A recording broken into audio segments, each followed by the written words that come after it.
Hey guys, this is Joe, founder and host of Startuprad.io. As you guys may already know, I've run this podcast full-time since January 2021. I'm very happy to announce that Anchor FM is my sponsor for this podcast. If you haven't heard about Anchor, it's the easiest way to make a podcast. Let me explain. It's free and it's easy to use, even for a newbie. They're creation tools that allow you to record and edit your podcast right from your phone or computer. Anchor will distribute your podcast for you so it can be heard on Spotify, Apple Podcasts, and many more. You can make money from your podcast with no minimum listenership. It's everything you need to make a podcast in one place. Download the free Anchor app or go to anchor.fm to get started.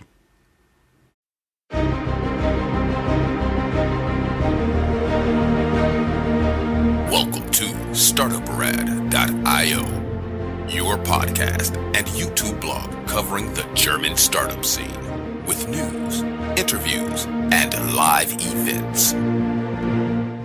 Hello and welcome everybody. This is Joe from Startuprad.io, your startup podcast and YouTube blog from Germany, as well as the world's first internet radio station dedicated to startups and tech companies.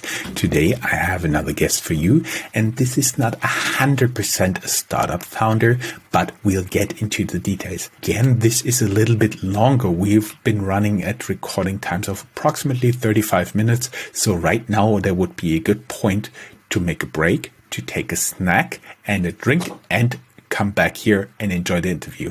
Hey, Olaf, how you doing? Hi, how you doing?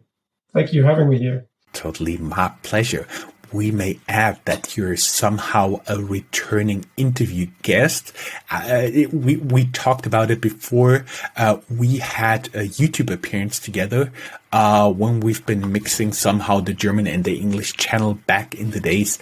And our interview actually aired end of October 2016, almost 5 years ago. So people are forgiven if they don't recognize you, but you're also the person who gave me this awesome quote that I quoted over and over again here on the podcast. Investing is the opposite of sexy.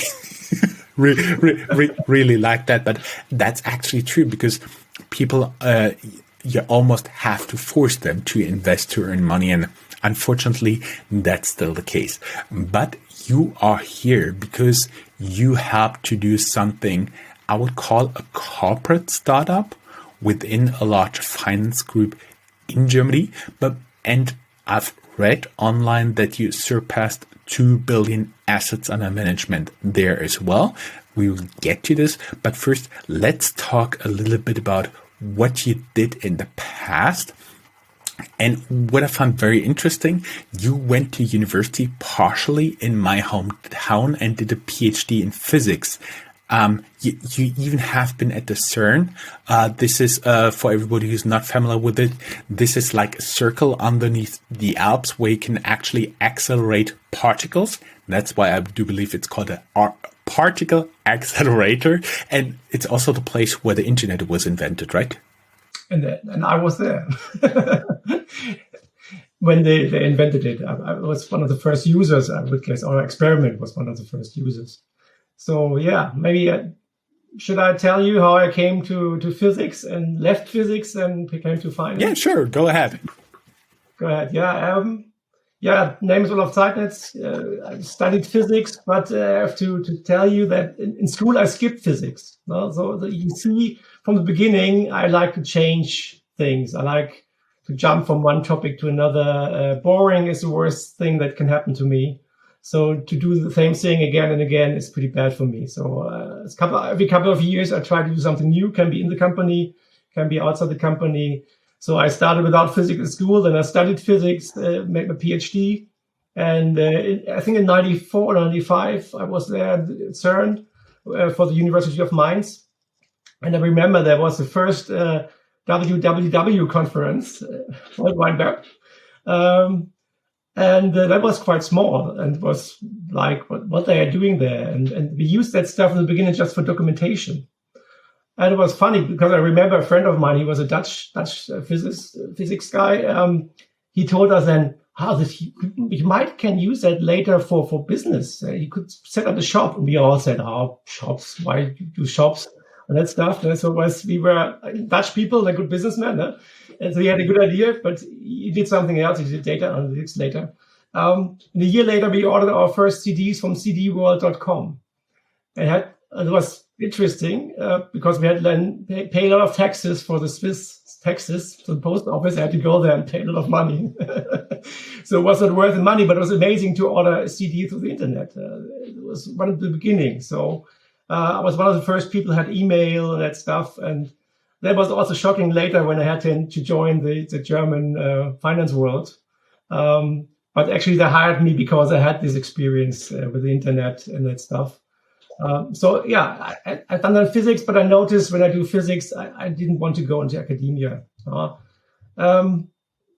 You mentioned CERN, it's a particle physics experiments. They're huge experiments, like thousands of people from different countries. Amazing stuff. You learn project management, you learn data analytics, you learn algorithm. But these experiments, they tend to, let's say, they take 10, 15 years until the result comes up, because they're so huge experiments and expensive experiments that the final result is coming pretty late. So I'm not really that way to wait 10 years till the result comes up. So I decided, let's go to the economy. Let's see where I can work. I started to study business administration at a distance university found in Hagen in Germany here, sending me topics, and I had to work at home. So I learned a little bit also about business stuff, and then I applied for a job. And actually I ended up in a bank because I'm bald. You see, not much hair.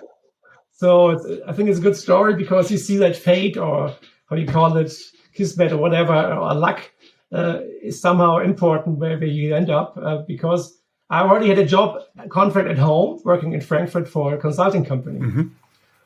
But then I thought, okay, let's go to one of these student bonding fairs where companies and students can talk to each other. And I went to such a fair here in Karlsruhe in Germany.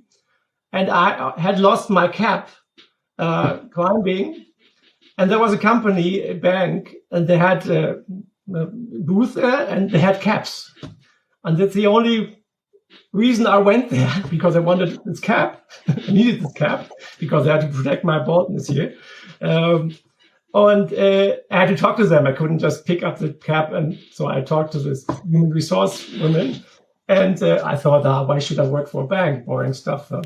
And actually, but she told me, we have a new department where I hire people like you. Normally you hire only bankers, but you, as a physics guy, we have a new department. They should do new stuff. And we want people from outside banking. And I thought, okay, I sent in my normal, CV and that stuff, and that I got an invitation. And then I talked to my future boss, and he was also coming from automotive. He was not coming from banking, and he had some great ideas. And when he noticed that I had experience with the internet and all that stuff, he made me a good offer. He told me, I can offer you some interesting stuff. Like later we had a Visa project, secure electronic transactions, first payment with internet, with credit card stuff. A long time ago, that was something new. So I joined this bank, which was the SEZ bank of the corporate banking sector, which was not well known to be really progressive, but they were progressive in that department at least. And I had a lot of fun there, and learned a lot, different projects on a European level. So I never regretted my decision, but like you see, it was pure luck. It was not really planned. So I ended up in finance IT. You wanted to have a cap, and you ended up at a bank. Interesting story. So be careful when you get a cap. So that's a story I like to tell young people when they ask me, why did you join a bank? And I said, to be honest, it was pure fate or luck. Mm-hmm. But I never regretted it. I mean, I've done some nice projects, and it's not. You can do interesting things there. It's IT, it's data analytics, it's project management. So it was fun. I stayed 4 years, and then I went to Union Investment Group. Yes, and we may add Union Investment or Union Investment is one of the big asset management companies here in Germany. As you said, they are owned by the cooperative banks in some different structure. We don't care about those details here. Basically, all the cooperative banks like Volksbanken, Raiffeisenbanken, and there are a lot of them here in Germany, more than 1,000. Yes, 800 to 900 only. They're merging all the time. Okay. I think it's 880 at the moment. But still a lot. Still a lot. Still a lot. And basically, they own this, and that's what they sell as in-house asset manager and mutual fund products. Yes, exactly. So we are come out B2B for C, we call it. We help the banks doing B2C, and we supply products for the local bank. And that's also something related to Visualvest, my company. It's a kind of startup. As a fintech, it was a startup. It's not a startup anymore. And it was not funded through venture capital. It was funded through union investment. So like you said, it's not strictly a real startup fighting the same things like that the real startup scene has to fight, because we had a rich mother from the beginning and a strategic view what we have to do, but still we did it the same way the startups do it. So we hired people, we started small, just 2 or 3 people. So in principle, we are method, from the method side, we were a startup, but not from the funding side, maybe. So it was a different view in that. I would guess you could call it something like a corporate startup. I would be curious how this whole idea started, how you ended up from being a managing director of IT of one of the big asset managers in Germany and in Europe to do corporate startup. How did this happen? I mean, that's what I said in the beginning. I had to do boring stuff, and boring is for me when I have to do the same thing again and again. And I would say like 2013, 14, I had reached the level that I said, okay, the job is boring. It's not a bad job. Everything is okay, but it's just the same thing. You had to complain when the outsourcers were doing bad things and they had a project failure here. And so I was looking for something new. And then we noticed, and I noticed Nutmeg in UK and Betterment and Wealthfront in the States. And I was really amazed. Hey, these guys take a standard product, or ETF portfolio was nothing new, but they sell it in a complete new way. So it was not a technical innovation. It was a sales innovation, a channel innovation. They made it so simple the onboarding, the presentation was nice, the tools, these Monte Carlo simulations, this graphic stuff. That was great. And I thought we have to do that too. I don't know if that will be maybe successful in the long run for the union investment, but I thought we have to try that. And so I developed, let's say, a concept together with some colleagues, and we had a good relation to the board of directors. And then I was able to present that to the board of directors of union investment. And I was really not sure if they would give it a go, because I was asking for quite a lot of money. And I told them, I have no business case for you. You will not make any money in the next 3 or 4 years when you invest that money. And usually that's the end of any project. You know that, no? Everybody wants a business case. At least after 3 years, you have to tell them you can make money. So I told them, no, you will not make money, but we will learn a lot. Even if you close it down after 3 or 4 years, we will learn, and we have to do it. We have to try it, because when that stuff is successful, it will change our business model. It will change the business model of our local banks. So let's try it. Give me the money. The good thing was we had a perfect year. We had a lot of money. We made a lot of the profit was really good. So I picked a part of that profit, and they gave me the money because they knew me. They were not really like, that will be a success. No? Like one of the board of directors people that told me, I don't believe that will be successful, but still I give you the money. You can try it. No? And that was okay. I didn't ask for anything more. No? So they gave me the money. And I went outside. I told them already from the beginning, I will have to do that outside union investment. I have to hire new people. So in that way, it's a startup. I have to use the back office of the investment, but everything I will new from scratch. I will hire new people. I will use the money to do something. And then we will see if the banks like it. And that was one of the problems in the beginning. We didn't know how the banks will react, because union investment, like you said, is doing B2B for C. It's not doing a direct B2C stuff. So if the union investment would do direct B2C, the banks will see us as a competitor because they own us. They would just say, no. They will stop it. They could stop it. And so we had to tell them, and we did from the beginning, we're not doing that to be a big competitor of you. We try things out, and if they work and you like it, we will build it for you. You can have it too. No? But then it's proven and it's done. It's not, let's say, proof of concept in the lab. It's not a PowerPoint proof of concept. We all have these huge virtual desks where we have store all these PowerPoint projects, or we have a lot of labs where you try out interesting things, but they never go live. So I said, we have to bring it live. We have to have the license. We have to have the product. We have to show them that it works, that there's a new way to do selling portfolio management, selling portfolios of ETFs and active funds. We did both in the beginning. We have to show them that it works. And then we have to see how we can adapt that to the special cooperative, let's say, sales structure and trade strategy. And that was something we had to learn. I mean, we had to change a lot. We had to adapt all the time. And that's something I learned from the beginning. You started with plan A, then you move to plan B, and you have to adapt to B plus, and then you move to you add up plan C, and you learn a lot from your clients, you learn a lot from the banks. And if you adapt all the time, you are successful. If you do not adapt, if you're not fast enough to adapt, you will fail. And then you have to close down that business. That never happened, but still, it took, like you mentioned, now we have the assets on the platform, we call it, because we have a lot of B2B stuff. We cannot call it asset under management. It's asset under the platform because the asset is owned by the local banks, they have 450 tenants on the platform. So it's quite a lot, bigger and smaller tenants.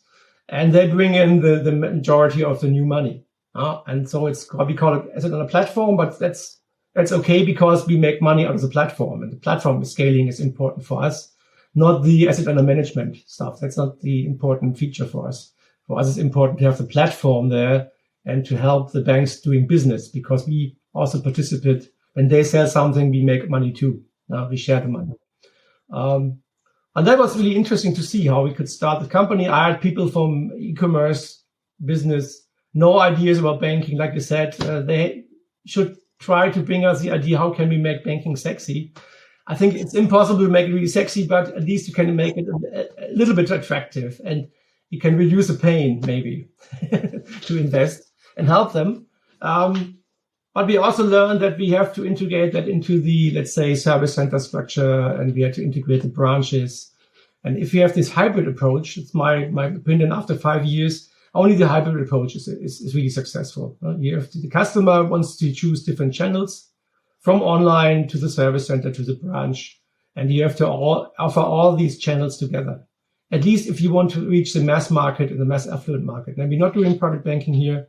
We're not talking about robo-advisors for rich people. We talk about robo-advice for people starting with 25 euro per month. So the normal family investing. It's not rich people investing, what we do here. We had to learn how to adapt different projects. We had different B2B offerings. All that we had to learn. So it's not one B2B offering for the local bank. We have different offerings, from easy to use white label stuff to more advanced specialized thing. We have building blocks, and the bigger banks can choose from these building blocks and let's say put together their own robo-advisor using these building blocks, doing their own portfolio management, choosing different features, how many portfolios, all these kind of things. And we learned that we had to offer that to reach all these banks because these cooperative banks are really different. We have small banks, bigger banks. We have banks in cities like Berlin. We have rural banks. We have banks without any branches. We have banks with a lot of branches. Like you see, it's really heterogeneous, you would call it probably. And we have to have an offering for all these banks, and we have to have an offering for different clients, from mass to mass affluent. Yeah, I find your point about platform pretty fascinating. So basically, you did not build a robo-advisor, but you built a platform on which your clients, meaning the banks, can build with tools a robo-advisor they can use for the client. So basically, you build a robo-advisor toolbox on a platform. Is that about it? Okay, in the beginning, we just built a robo-advisor. So we learned that we had to build something else or to add up features for the bank. They're not building on their own. They have, let's say, a list where they can choose features. So it's not that they have to build it on their own, it'd be too complicated, and they're not interested in building their own Robo. They want to have their own solution. So like they can choose colors, they can choose amount of project, they can choose if they want to let Union Investment do the portfolio management, or if they want to do their portfolio management on their own. They can choose the funds for their own portfolio management, but the rest is a software as a service platform. So we offer building blocks and they can choose, but they're not, say, setting together the building blocks on their own. So it's not a framework we send them, and it's not a software. It's more or less they can choose from a list of features, and they can change algorithms, they can tweak algorithms, they can set the risk levels, these kinds of things. They can change the list of questions they want to ask the customer to come to the risk level or the risk appetite of the customer. So different features. But this is a project for the bigger and advanced banks. They have their own portfolio management, but also we have an offer for a local bank, a small bank where, let's say, Union Investment is doing 90% of the stuff, and the bank are just bringing the customers. And it's important to have both in our product line here. But that we learned. We didn't start that way. We learned that we had to do it. That's what I mean. You have to adapt. You have to adapt fast. And the success comes when you adapt to the needs of our B2B and B2B channels. You have to do both, in my opinion. Otherwise, the German market, it's crowded. We have like 30 robo-advisors or more. Never, ever all these robo-advisors will survive. Some have already left the market. We will see mergers. We will see closing down robo-advisors. We see robo-advisors bought up by competitors. And that will increase, in my opinion. The market is just too small. In my opinion, you have a market which is good enough for 5, 6, 7 players who can survive and make enough money to live from that business. But because in the long run, you need a business case. Even Union Investment, they want a business case. Even if it was a strategic investment at the beginning, in the long run, you have to have a business case. And we have that business case now. But it took us some years and some investment to see what the market really needs and how it really can reach clients. We see other successful approaches from competitors. They target usually different client groups, richer people. But I think like the couple of robo-advisors will survive, but the majority will not. But that's a normal startup, life cycle, in my opinion. It's growth. And then after the growth phase, you see some reduction of the players. Not players. You had a lot of interesting points, especially when you've been talking about that you have to have like a physical presence, like a branch network, in order to be successful. Would you say this holds true for Germany and for certain customer segment out there?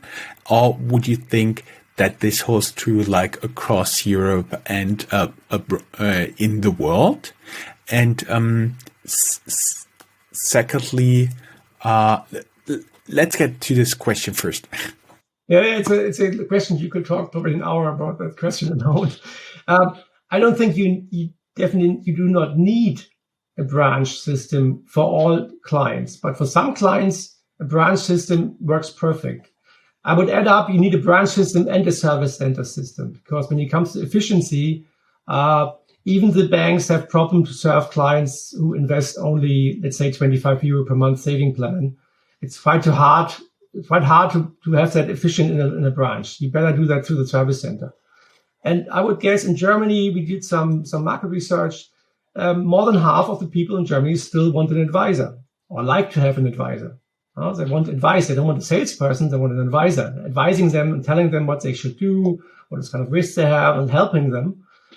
So I think for a lot of clients, you will still have either a service center guy helping these people, or you have a branch when you may have more money. You will have the offering to come to the branch. And since we have banks just doing a lot of branch business, they use their branches and the service centers. We have other banks. I can mention it because it was in the press, the GLS Bank, which is the greenest and biggest German SRI ESG bank. They only have 3 branches in Germany. They do a lot of online business and on service centers. So we have banks using just the online channel.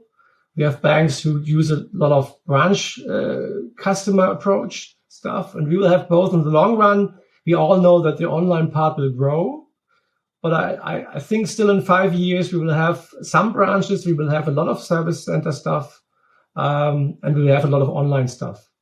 But still, I mean, in Germany, the people are, like you said, are quite illiterate when it comes to finance, and they're not really interested in finance. And that has not changed the last 5 or 6 years, in my opinion. So we will still have quite a lot of people who would love to have somebody helping them. If the banks have the money and the manpower to really service all these customers who want it, or if you have to push these customers to, let's say, service center or digital assistants. I mean, that's why when we talk at the end probably about the future, we will have to talk about digital assistants, where we have to invest, because when you come from the efficiency side and the cost side in the bank, it will be hard to cover and to service all clients in the long run when they don't have the money to cover the fee for the advisor. That's not what the banks want, but that's something they have to do.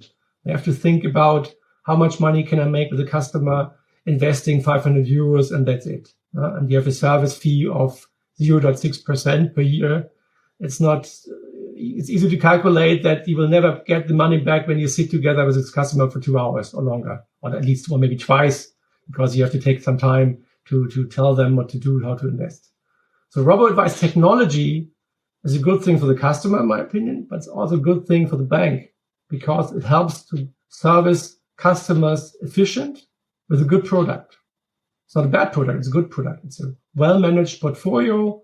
It's wealth management for normal people. It's not wealth management for private banking, for mass affluent people with 250,000 or more. So you have a nice product, and you can make it really simple. And maybe the service center helps through these smaller obstacles. People maybe see they don't know what to do. And when you have a service center helping those customers, you can do it efficient. So robo-advice technology is much more than selling funds online, in my opinion. It's a good idea. It's a method. It's an idea. And that's a real innovation. That's not a technical innovation. Nutmeg and Betterment, they never used, in my opinion, a real technical innovation. It was another approach, and that's something interesting. It's not that it's a small feature that they offered. No, this was a big step to increase these customer convenience with some simple without using technology, without using AI or blockchain or whatever. Mm-hmm. It's interesting to see. You don't need a technical innovation all the time.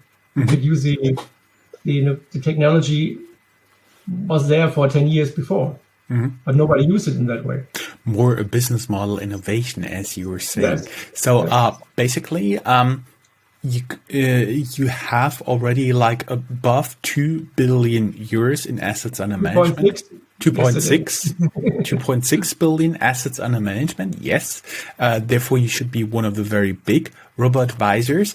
And you said you see for like 6 or 7 robo-advisors that it will actually survive.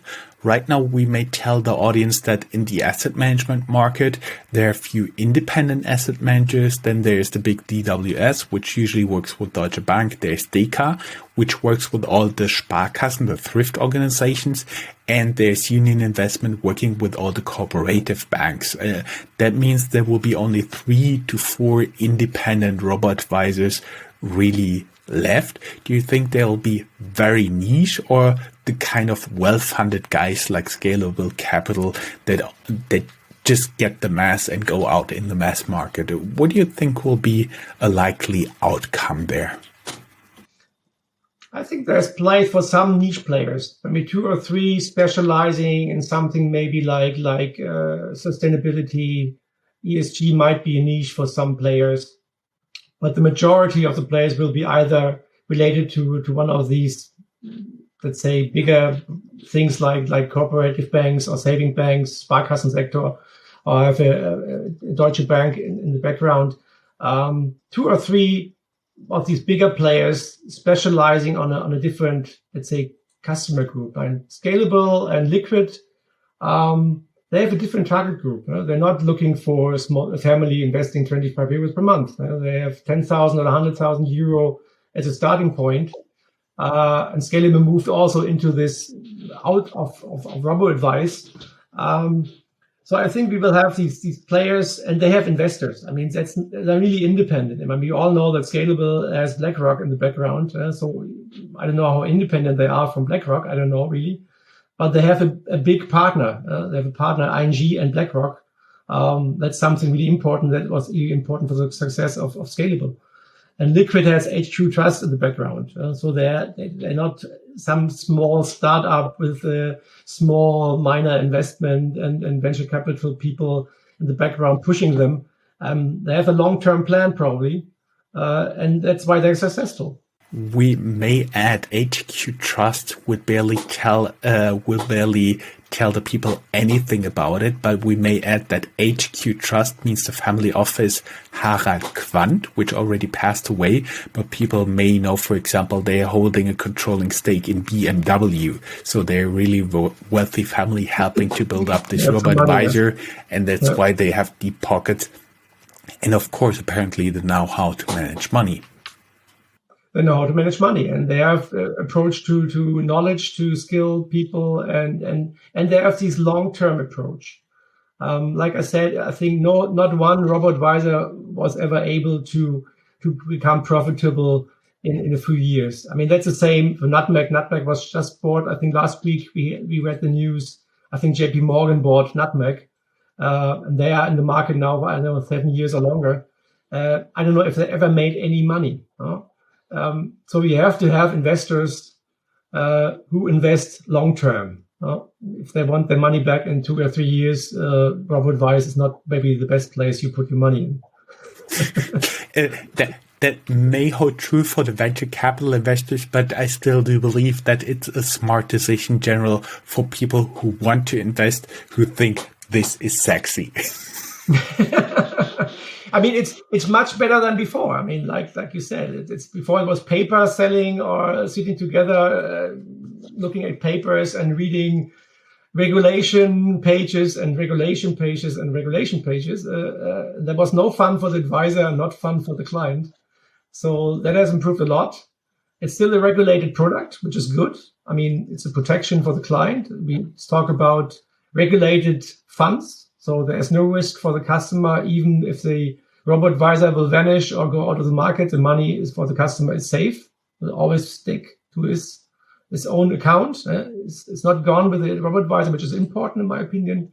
And that's why the BaFin also, I think, accepts these Robo advisors. In the beginning, we all feared maybe that the regulator in Germany, the BaFin, would be against Robo advice. But I have to say, I was, let's say, amazed and positively amazed that the BaFin was not trying to do something against Robo advice. They have defined some let's say red walls. You have to sell a nice diversified portfolio. You should use regulated funds, which is completely okay. And then it's okay to use these, let's say, shorter approach, selling onboarding approach, where you do not ask 100 questions, you only ask maybe 20 questions. But only if you have this product. Would not work for, let's say, other products. So that way we were like, that was a positive thing for the German market, that the Robo advisors were allowed to do their business in the way we do it now. We may add that those questions are basically European and German regulations that actually try to assess how much risk you can take and how much experience you have, so that not just somebody who just got a lot of money and turned 18 is just blowing all his or her money away in just a few weeks with some derivative trades. That's basically the idea behind it. Olaf, it was just a pleasure having you here. We want to talk about corporate startup. It turned out to talk about how to build up a corporate startup, an overview of the German robo-advisor market, as well as some insights into Visualvest and investing. We are already running a little bit longer than usual. We have to cut something out, but we are running well over 35 minutes by now. So I just want to thank you very much was just a pleasure having you as a guest, and hope to connect with you again in, let's say, 5 years. Maybe earlier. That would be great. All my pleasure. Yeah, have fun. See you. Bye-bye. Bye-bye. If you are a professional looking at the European startup scene, Germany is a place you cannot miss. Fortunately for you, there is Startuprad.io, the authority on German startups. This English-only podcast brings you fresh interviews each week. Most likely, you have never heard or read anything on these startups before in English, but you will in the future. Be ahead of the curve and subscribe to Startuprad.io podcast, or check for the Startuprad.io internet radio station. Check your Alexa for the Startuprad.io skill as well.